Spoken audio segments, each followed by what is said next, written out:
अब देखिए साधारण ब्याज में कुछ क्वेश्चन गुने पाते हैं, उसको कैसे लगाएंगे। जैसे देखिए यूपीएसआई में क्वेश्चन पूछा है कि एक धनराशि साधारण ब्याज के तहत 2.5 वर्षों में अपने की दोगुनी हो जाती है।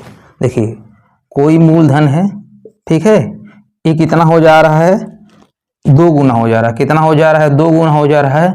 और कितने समय में हो जा रहा है, 2.5 वर्ष में। कितने समय हो जा रहा है, 2.5 वर्ष में। एक क्वेश्चन ध्यान से समझिएगा।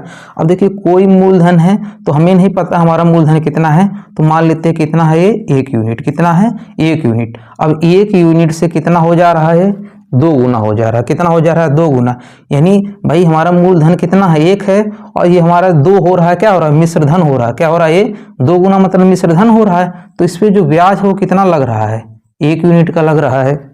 भाई देखिए मिश्र धन कितना हो रहा है, 2 हो रहा है। तो एक हमारा मूलधन है और एक हमारा ब्याज लगेगा, तभी तो हमारा मिश्र धन 2 होगा। और कितने समय में, 2.5 समय में, वर्ष में। ठीक है, कह रहे कितने वर्ष में यह अपने आप की 45 गुना हो जाएगा। कितने वर्ष में कितना हो जाएगा, 45 हो जाएगा। तो अब देखिए अगर ये 45 गुना हो रहा है और यहाँ पहले कितना रहा होगा, इसका मूलधन कितना है 1, तो ये 45 गुना हो जा रहा है। तो इस पर ब्याज कितना लगा होगा, 44 लगा होगा। ठीक है भाई देखिए मूलधन 1 है, ब्याज कितना लगा है, 44 लगा है। 44 और मूलधन मिलके कितना हो जा रहा है, मिश्र धन 45 हो रहा है। कह रहा है कितने वर्ष में होगा, तो मान लेते हैं कितने समय में होगा, 1 समय में होगा। बस इन देखिए इन दोनों का जो रेशियो है, इन दोनों के रेशियो के क्या होगा, बराबर होगा। ठीक है, बस आपको क्या करना है, इसका इसमें गुणा कर दीजिए, इसका इसमें गुणा कर दीजिएगा, आपका आंसर आ जाएगा। तो इधर कितना हो जाएगा, x हो जाएगा, और 25 चौका 100 कितना होगा, 25 चौका 100 और 25 चौका 100 यानी 110 होगा। और एक अंक पे दशमलव लगाएंगे यानी कितना हो जाएगा, 110 रुपया हो जाएगा। कितना हो जाएगा, 110 हो जाएगा। ठीक है, रुपया नहीं होगा, इसमें वर्ष पूछा था, तो कितने वर्ष में हो जाएगा, 110 वर्ष में। तो 110 वर्ष, कौन सा ऑप्शन सही हो जाएगा, इसका सी वाला सही हो जाएगा। कितने वर्ष में हो जाएगा, 110 वर्ष में हो जाएगा। कह रहा है कि साधारण ब्याज पर निवेश किया गया धन 12 वर्ष में अपने का 7 गुना हो जाता है। अपने कितना हो जाता है, 7 गुना, और कितने में, 12 वर्ष में। कितने में, 12 वर्ष में। तो हमारा जो मूलधन कितना रहा है, मान लेते कितना था, 1 यूनिट। कितना था हमारा मूलधन, 1 यूनिट था, और जिससे कितना हो जा रहा है, 7 गुना। तो इस पर कितना ब्याज लगा है, तो कहेंगे 6 यूनिट। कितना लगा है, 6 यूनिट। भाई देखिए हमारा भी समझाएं कि अगर मूलधन 1 है और ब्याज 6 लगेगा तभी तो मिश्र धन 7 होगा। तो कितना हो जाएगा, ये 7। तो ज्ञात कीजिए 24 वर्षों में यह कितने गुना हो जाएगा। तो कह रहा है ज्ञात कीजिए 24 वर्षों में, 24 वर्षों में कितना गुना हो जाएगा। अब देखिए यहाँ पर गुना पूछ लिया है, तो मान लेते हैं कितना है, 1 है, और मान लेते हैं कितना, x गुना हो जाता है। कितना हो जाता है, x गुना हो जाता है। ध्यान दीजिएगा इस क्वेश्चन को, ये कितना हो जाता है, x गुना हो जाता है। अब देखिए अभी बताए हैं कि जब मिश्र धन में से ये घटाते हैं, ठीक है, मिश्र धन में से घटाते हैं, तब ही पता चलता हमारा साधारण ब्याज कितना है। देखिए मिश्र धन यहाँ पे कितना है, x है, और हमारा मूलधन कितना है, 1। तो हमारा ब्याज कितना होगा, x माइनस के 1 हो जाएगा। भाई देखिए हमारा जो मिश्र धन है, ये क्या होता है, ये मूलधन प्लस क्या होता है, ब्याज। क्या होता है, ब्याज। तो अगर मिश्र धन कितना दिया है, x दिया है, कितना दिया है, x, और हमारा मूलधन कितना है, 1, तो ब्याज कितना होगा। अगर हमें ब्याज निकालना होगा तो x इधर आएगा, तो कितना हो जाएगा, x माइनस के 1। बस इसमें से घटा लेना। देखिए जैसे 7 में से 1 घटा है तो 6 आया है, तो x में से 1 घटाएंगे, कितना आएगा, x माइनस 1 आ जाएगा। तो बताएं कि तिर्यक आपको गुणा कर लेना है, या तो देखिए या ऐसे कर ले, इन दोनों का रेशियो आपस में बराबर होगा, बस रेशियो में लेना है, रेशियो में लेना है। तो देखिए अभी है कितना, यहाँ अलग से आपको लिख के समझा दे रहे हैं, ये x माइनस के 1 है, ये कितना है, 12/24 से। तो देखिए 12 दूनी 24 हो जाएगा, और 6 का 2 में करेंगे कितना होगा, 6 दूनी 12 हो जाएगा। यानी x माइनस 1 बराबर 12, तो x बराबर कितना हो जाएगा, -1 इधर आएगा, +1 हो जाएगा, यानी कितना हो जाएगा, 13 वर्ष हो जाएगा। कितना हो जाएगा, 13 वर्ष। तो कौन सा ऑप्शन सही हो जाएगा, इसका बी वाला सही हो जाएगा।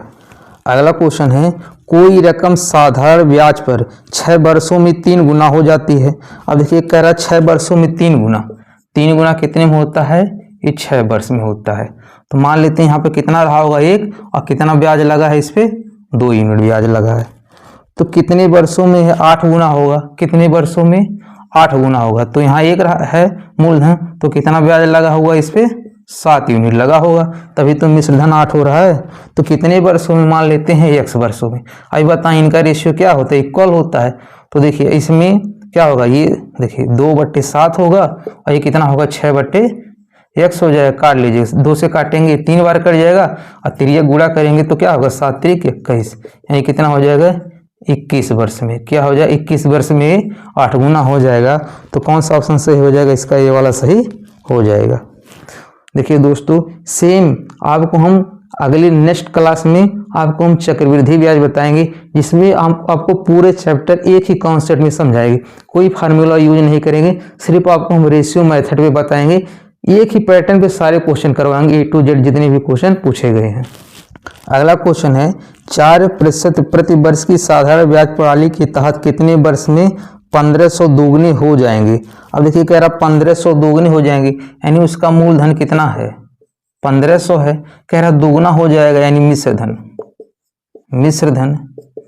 धन कितना हो जाएगा। अब दोगुना होने का मतलब कितना हो जाएगा 3000 हो जाएगा। कितना हो जाएगा 3000 हो जाएगा। कितना हो जाएगा ये 3 वर्ष। तो कह रहा है कितने साल में ये हो जाएगा।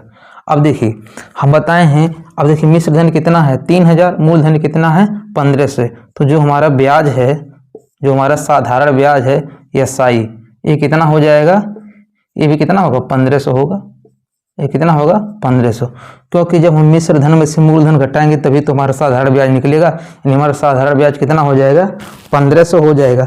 अब देखिए जो हमारा मूलधन होता है ये अपने आप में कितना होता है 100% होता है। कितना होता है 100%, यानी जो हमारा 1500 है किसके बराबर है 100% के बराबर है। और जो SI होता है वो क्या होता है R गुणित T के बराबर होता है। अब R का वैल्यू कितना दिया है 4 दिया है, तो हमें T का वैल्यू निकालना है। तो देखिए कितना है 1500, तो 4 से काट लीजिएगा, तो 4 से काटेंगे कितना होगा 4 3 12, 3 बचेगा 30, 4 7 28, 2 बचेगा 4 5 20, यानी जो ये वाला T% है, T% का वैल्यू कितना दिया है 375। तो देखिए 100% का वैल्यू इतना है। अब यहाँ ऐसे लिख लीजिए 100 इधर लिख लीजिएगा, तब आपको रेशियो ज़्यादा समझ में आएगा। देखिए ये हमारा कितना होता है 100% का वैल्यू कितना दिया 1500, तो 80% का वैल्यू इतना दिया है, तो इन दोनों का रेशियो आपस में क्या होगा बराबर होगा। अब रेशियो कर निकालना, तो देखिए 2 जीरो कैंसिल कर दीजिए, यानी कितना होगा 1 बराबर कितना है 15, और तो T बराबर कितना दिया 375 दिया है।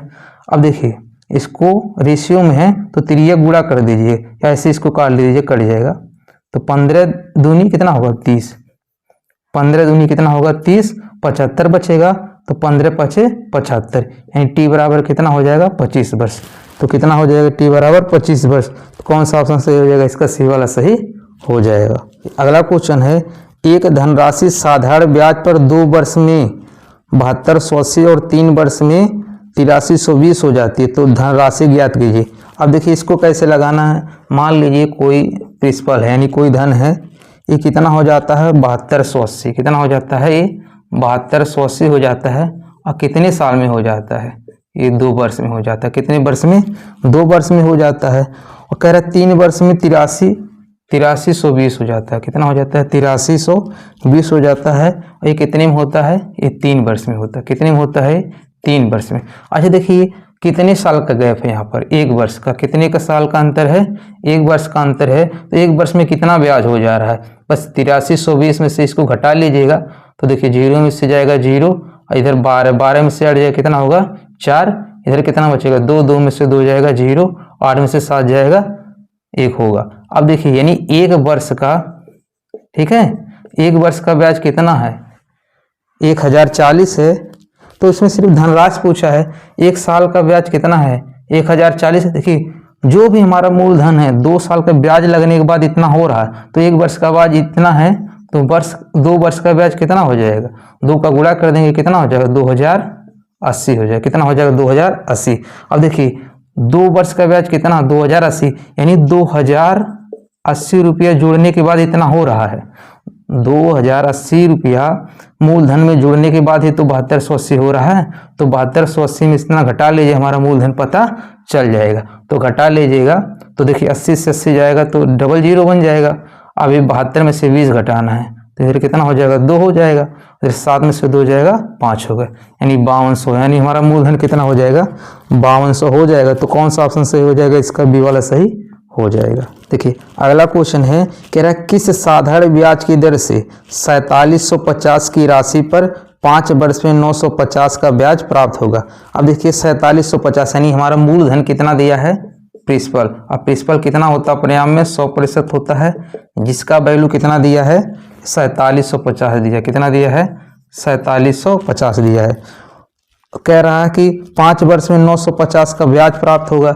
जो हमारा ब्याज होता है क्या होता है आर गुणी टी होता है, आर गुणी टी प्रतिशत होता है।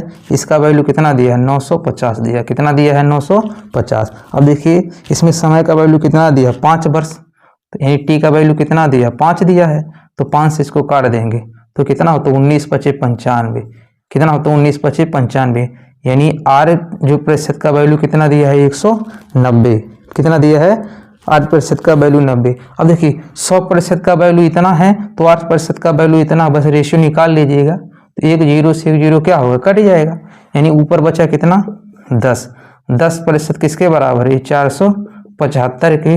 अब रेशियो लेना है और इधर कितना है नीचे आर है और इसके बराबर कितना हो जाएगा ये कितना हो जाएगा 190 हो जाएगा, कितना हो जाएगा 190। इसी को सॉल्व कर लेंगे आपका आंसर आ जाएगा।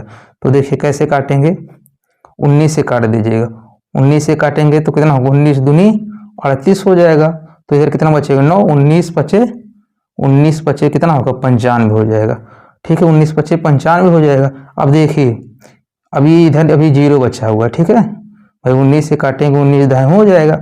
अब ये कितना होगा 10 का 10 में गुणा करेंगे इधर 100 हो जाएगा, कितना हो जाएगा 100, और इसका 25 में आर का करेंगे कितना हो जाएगा ये 25 आर होगा, आर का वैल्यू निकालना तो 25 चौका 100, तो यानी आर बराबर कितना हो जाएगा 4% हो जाएगा, कितना हो जाएगा 4% हो जाएगा। तो कौन सा ऑप्शन सही हो जाएगा, इसका सी वाला सही हो जाएगा। अगला क्वेश्चन है 3 साल के लिए 15,000 की राशि पर साधारण ब्याज 3600 है, तो प्रतिवर्ष ब्याज की दर ज्ञात कीजिए। वही क्वेश्चन है, अब कह रहा है कि ये जो हमारा मूलधन है कितना है 15,000, यानी जो प्रिंसिपल है जिस अपने आप में कितना होता है 100% होता है, इसका वैल्यू कितना दिया है 15,000 दिया है, तो यहीं से काट दे रहे हैं 2 0 से 2 0 काट देंगे, यानी 1% का वैल्यू कितना हो जाएगा 150 हो जाएगा, ठीक है। और जो साधारण ब्याज दिया कितना दिया 3600, यानी आर गुणी टी का वैल्यू कितना दिया है 3600 दिया है।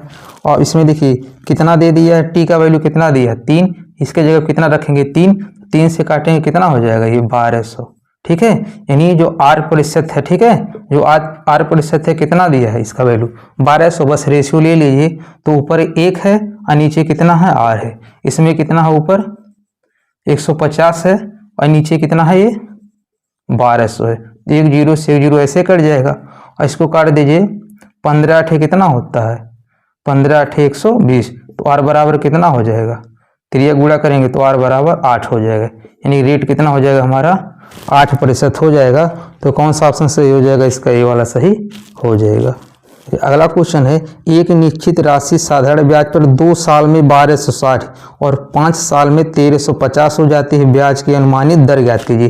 देखिए इस तरह एक क्वेश्चन लगा चुके थे जिसमें आपको सिर्फ प्रिंसिपल यानी मूलधन पूछा था, इसमें आपका क्या पूछा है दर पूछा है। तो कैसे लगाएंगे, देखिए मान लीजिए हमारा कोई भी प्रिंसिपल है, ठीक है, तो 2 साल में कितना हो जा रहा है 1260, 2 साल में कितना हो जा रहा है 1260, कितने साल में ये 2 वर्ष में, ठीक है। यानी देखिए हमारा ये मूलधन है, इस पे कुछ ब्याज लग रहा है, जिसके बाद ये कितना हो जा रहा है 1260, ये नहीं पता कि कितना ब्याज लग रहा है। इसी तरह इसी मूलधन पे 5 साल में 1350 हो जाता है, कितना हो जाता है 1350 हो जाता है, और कितने में ये 5 वर्ष में, कितने में 5 वर्ष में। तो यहाँ देखिए समय का अंतर कितना है 3 वर्ष, कितना है समय का अंतर 3 वर्ष, भाई 5 वर्ष है 2 वर्ष है, तो 3 वर्ष में ब्याज कितना लग रहा है 1350 में से 1260 घटा लीजिएगा, तो देखिए 1260 में 40 जोड़ेंगे तो कितना हो जाएगा 1300 और इधर 50 से, तो यानी इनका अंतर कितना हो जाएगा 90। भाई 3 वर्ष का कितना है 90, हमें 2 वर्ष का निकालना है, तो पहले 3 से काट दीजिए कितना हो जाएगा 30 हो जाएगा, यानी 1 वर्ष का कितना हो जाएगा 30 रुपया, तो 2 वर्ष का कितना हो जाएगा 60 रुपया हो जाएगा, कितना हो जाएगा 2 वर्ष का ब्याज 60 रुपया हो जाएगा। अब देखिए 2 वर्ष का ब्याज कितना है 60 रुपया, यानी 60 रुपया जोड़ने के बाद कितना हो रहा है 1260, तो अगर 60 रुपये घटा देंगे, ठीक है, 60 रुपये जुड़ने के बाद 1260 हो रहा है, तो 60 रुपये घटा देंगे तो हमारा मूलधन कितना हो जाएगा? 1200। हमारा मूलधन कितना हो जाएगा? 1200 हो जाएगा। अच्छा है, ब्याज की अनुमानित दर कितना हो गई, तो हमारा मूलधन है कितना? 1200। मूलधन कितना है? 1200। 1200 पे कितना ब्याज हो रहा है? देखिए 1 साल में कितना ब्याज हो रहा है? 30 रुपये। 1 साल में कितना हो रहा है? 30। यानी 1200 पे ब्याज कितना मिल रहा है उसको? 30 रुपये। 1200 कितना मिल रहा है? 30 रुपये। लेकिन अगर पूछे कितना प्रतिशत में मिल रहा है, यानी कितना रेट है, तो परसेंटेज निकालने 100 से गुणा कर दीजिएगा, तो 2 जीरो से 2 जीरो क्या होगा? कट जाएगा, फिर इसको काट दीजिएगा, ठीक है। तो 12 दूनी कितना होगा? 24, 6 बचेगा, दशमलव लगाएंगे, कितना हो जाएगा? 60, और 12 25 60, यानी जो हमारा रेट है कितना हो जाएगा? 2.5% हो जाएगा। कौन सा ऑप्शन सही हो जाएगा? इसका सी वाला सही हो जाएगा। दोस्तों उम्मीद कर रहे हैं आज का सेशन आपको बढ़िया समझ में आ गया होगा। इसी कॉन्सेप्ट, इसी तरह हम कल चक्रवृद्धि ब्याज का वीडियो लेके आएंगे, जिसको हम एक ही मेथड पे, यानी एक ही पैटर्न पे सारे सवाल को समझाएंगे, और जितने भी क्वेश्चन है प्रीवियस ईयर में पूछे गए हैं